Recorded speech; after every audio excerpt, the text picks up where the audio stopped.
Welcome to Oak Street on Syracuse's north side.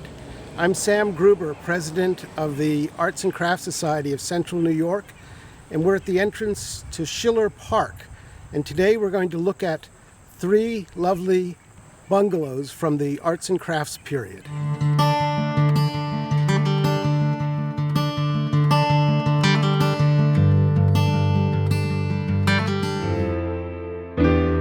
During the early 1900s, the development of Round Top Park into Schiller Park had a profound impact on many Syracusans. The rolling hills and tree-lined trails offered a rustic allure for many living in the rapidly expanding city. Thoughts of living closer to nature stimulated residential development around the periphery.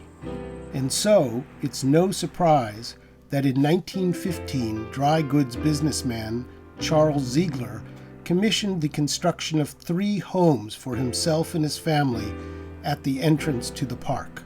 The house with the big stone porch and the stone foundation, that was Charles's house, and it was designed by the local architects Tabor and Baxter. And they were engaged by Mr. Ziegler to build a rather unusual sort of house, a bungalow, an increasingly popular house type that had migrated to Syracuse from California. Ziegler actively collected the stones that you see supporting the house, creating this foundation and the very massive front porch. He went to the Thousand Islands, he went to the Adirondacks, and he gathered stones in Onondaga County, Cayuga County, and he brought them back by automobile truck, as it was called at the time, and sometimes in the trunk of his own car. Sometimes the stones were so big they had to be broken up before they could be brought on site. But he had good masons who were able to construct this wonderful rustic stone house as a kind of Adirondack bungalow.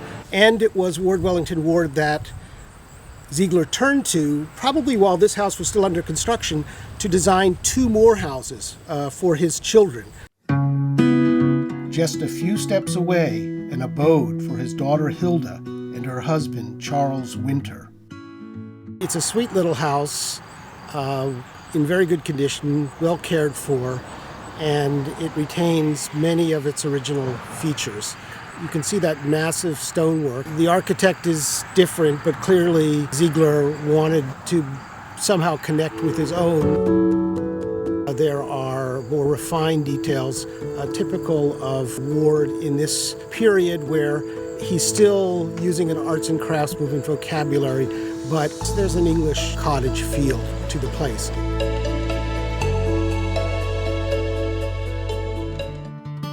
It has a beautiful living room with a fireplace, perfectly intact, decorated with zodiac symbols.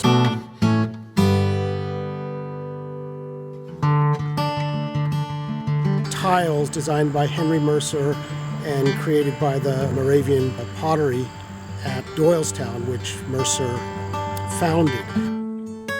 On the other side of the park entrance from Hilda's home is the residence built for her brother, Carl. And again, you see the stone is the unifying characteristic. The fireplace here, the chimney, is really a defining element from the street and really from every direction. In Ward Wellington Ward's drawings for this house, the chimney actually is even more massive, but the stonework conforms to the work in the other houses and tends to be a little more what we'd call polygonal, sort of angled and created as a sort of mosaic rather than a conglomeration of giant boulders sort of massed together.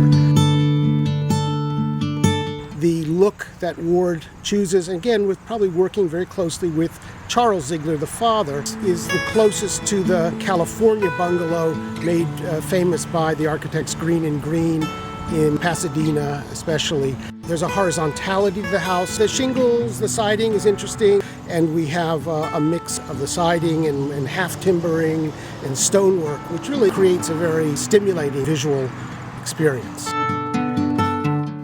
The ingenious efforts of Charles Ziegler, his architects and workmen, were highly lauded in the Syracuse Herald of June 25, 1916.